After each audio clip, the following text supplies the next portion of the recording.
बिस्मिल्लाहिर्रहमानिर्रहीम। आज हम बात करेंगे कुरान की दो छोटी लेकिन बहुत ताकतवर सूरहों के बारे में, सूरह अल फलक और सूरह अन्नास के बारे में। इन दोनों को मिलाकर कहा जाता है अल-मुअव्विज़तैन, जिसका मतलब है दो ऐसी सूरहें जिनसे पनाह मांगी जाती है। ये दोनों सूरहें हजरत मोहम्मद पर मदीना में नाजिल हुई थीं और इनका रिश्ता एक ऐसे वाक़े से है जहां अल्लाह ने अपने नबी को हर बुराई से बचाया। वाक़ये की शुरुआत, एक बार कुछ लोगों ने नबी पर जादू कर दिया था। उस जादू की वजह से उन्हें तकलीफ महसूस होने लगी, कमजोरी आने लगी और उनका मन बेचैन रहने लगा। तब अल्लाह ने अपने रसूल को इस तकलीफ से निकालने के लिए दो सूरहें नाजिल फरमाई, सूरह अल फलक और सूरह अन्नास। इन दोनों सूरहों में अल्लाह ने हमें सिखाया कि जब भी हमें किसी बुराई, अंधेरे, जलन या अंदरूनी डर से डर लगे तो सिर्फ अल्लाह से पनाह मांगनी चाहिए। सूरह अल फलक का पैगाम। सूरह अल फलक के शब्द कुछ इस तरह हैं।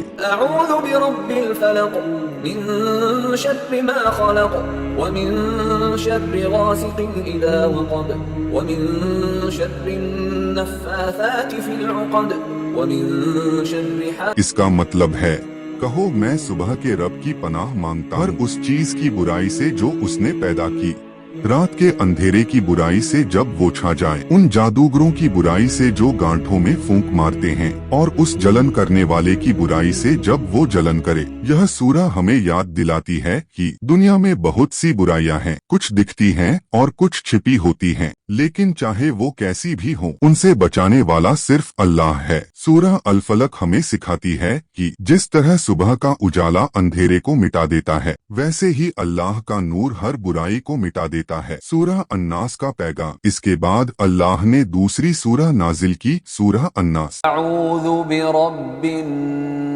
नास, मलिकिन नास, इलाहिन नास, मिन शर्रिल वस्वासिल खन्नास,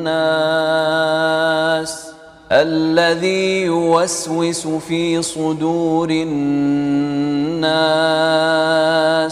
من الجنة والناس। सूरह अन्नास हमें अपने अंदर की बुराइयों से बचना सिखाती है, उन बुरे ख्यालों से जो हमारे दिल में धीरे धीरे आते हैं, जो हमें गलत रास्ते पर ले जाते हैं, जो हमें अल्लाह की याद से दूर कर देते हैं। यह सूरह एक दुआ है जो दिल को सुकून देती है और हमें शैतान के वसवसों से बचाती है। दोनों सूरहों की ताकत। जब नबी पर जादू का असर था तो फरिश्ता जिब्रील अलैहिस्सलाम आए और उन्होंने ये दोनों सूरहें नबी को पढ़कर सुनाई। हर आयत के साथ नबी की तकलीफ कम होती गई। जब दोनों सूरहें पूरी पढ़ ली गई तो वो पूरी तरह से ठीक हो गए। इससे पता चला कि इन सूरहों में बहुत ताकत है। ये सिर्फ शब्द नहीं बल्कि अल्लाह की हिफाजत का जरिया है। इसीलिए नबी ने हमें सिखाया कि हर सुबह, शाम और सोने से पहले इन दोनों सूरहों को पढ़ो, ये तुम्हें हर बुराई से बचाएंगी। आज के लिए संदेश। आज भी जब हमें डर लगे, दिल बेचैन हो या लगे कि किसी की नजर लग गई है या कोई जलन या परेशानी है, तो इन दोनों सूरहों को पढ़ना सबसे बेहतर अमल है। सूरह अल फलक हमें बाहरी बुराइयों से बचाती है,